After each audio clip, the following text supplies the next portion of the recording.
For our short film, we researched into several forms in conventions in real media. To start with, we looked at the Booth Story, a heartwarming short film about the attachment a car park attendant forms with a duckling. From this, we took the bond with an animal and a man, but challenged forms of conventions with an unhappy ending. Other films we researched into, such as Marley and Me and Beethoven, showed links between men and their dogs. We developed our ideas by also looking at music videos which often contain short stories around the same times as our short film needed to be. However, they often contained scenes that were not helpful to our film as they were strongly related to music side of the production. As a group, we looked into the BT adverts of Adam and his family, which creates a short story in several short instalments. They captured the emotion of the audience so much that they were able to get the public to vote for what they wanted to happen next. We wanted to spark the same connection between the audience and characters by creating a relatable story. After looking at the short film, we found that there were not many in our genre as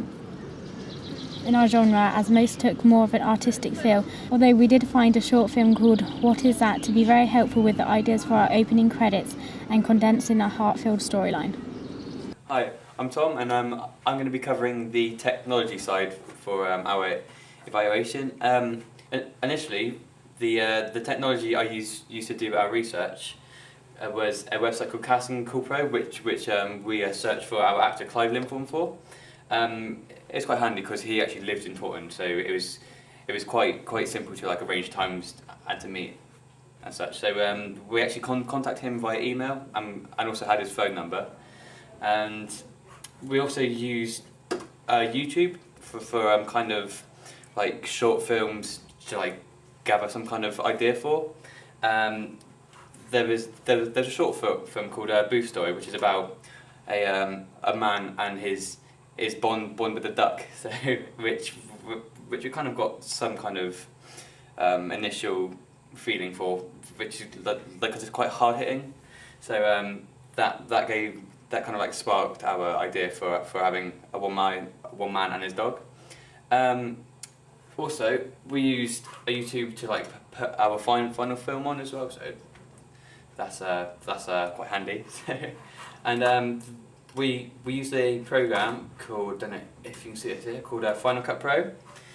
Here we were able to input our sound and edit all of our clips together. And for the filming process, we used cameras, obviously, and a microphone. And this year we actually used a boom mic, whereas last year we didn't actually really need to. But this year our sound was more important. So and we also used Photoshop and Publisher just to do kind of final kind of tweaks to our film, and that's mainly it. After putting our short film on YouTube, we received lots of audience feedback via comments on the website. One of the first pieces of feedback we got was on location. We filmed at Tom's house and the area around there, which is a quiet farming area. People commented on his picturesque feel, something that was quite intentional as myself and Shana study photography. But also how during the walk, the empty space around Gordon highlights his isolation, and when on the beach with Gordon and George, emphasises how George is all Gordon really has left. Also emphasising this isolation were the long length shots. People felt the pace of the film really fitted what was happening on screen, and any more cuts would have made it seem quicker and lessen the impact and cut down on being able to relate to Gordon. The actor who plays Gordon is Clive Linthorne, and received feedback on how well they thought he played the part. After a small talk with him in our planning process, we discovered he had dogs of his own, meaning he was very relaxed and it created a very natural on-screen relationship. He was also very easy to work with, which made the whole process run smoothly, and I think this translates on screen. Finally, people thought our overall storyline was not only touching but appropriate for the running time. There wasn't too much crammed into the 5-minute cut-off, nor was there too little, which made it drag. Most notably, people enjoyed the opening and closing shots that brought the story full circle. The mantelpiece scenes were to create some simple context and highlight how things changed over the course of the film. From the feedback, it is good to know that people have understood the concept of our film and taken from it what we intended them to. It means the effort we put into the film has paid off and not only created a piece that we are proud of, but that others have enjoyed. For evaluation, one of the bullet points was how the auxiliary text support our film. So that just involves like the radio trailer and the magazine article. For our radio trailer, we researched some of the radio products before scripting the beginning of the trailer, and we used diegetic and non-diegetic sound from the film. So like the Fields of Gold song we put in, as well as the shot of Clive saying, "I'll miss you, boy." We used stills from the actual film. We opened Final Cut Express before adding all the clips from the film and copied the sound bars and added the still image onto the clip we were going to use for a piece of recording equipment.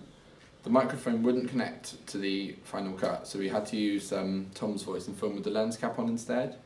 And we added Tom's synopsis of the plot on the clip before uploading the finished trailer onto YouTube. The magazine task was an individual task, but we had to research some of the magazines as a group first. I've got 2 examples of the mainstream magazines we researched. It was Total Film, and that's an example of one of their reviews. And they use things like predicted interest curves to show where the most interesting points of the film are, as well as star ratings to show what they think of it, and they put the certificate and basic plot outline of the film in as well. We also looked at Empire magazine, and that's an example of one of their reviews. They use main pictures from the actual film, so stills, and they pick out quotes and stuff and highlight them in bold with different text to show that it's a main point of the actual feature. My magazine article we used to do on InDesign, so I laid out the main grid structure of the magazine, and we put them in mainstream magazines to show how they'd look. I added some of the screenshots from the film, and then also a basic plot as well as a star rating. Used the quote and put it in a different colour to show it as an important part. And I also put in some other dog films that would appeal to the same sort of audience. And we also looked at the certificate that the film would be. And then with Laura's magazine article, she did a similar sort of thing with the main screenshot on the actual magazine. She used Photoshop to produce this one. And we just put the articles in that reflected the basic plot of the film, and then viewed what the film was like from a critic's point, and we used pictures we took during the filming and screenshots of the overall film and laid out the pages like a mainstream magazine. And then she's done the same sort of thing, put in other films that might appeal to similar audiences. The magazines act as a good preview to the mainstream film,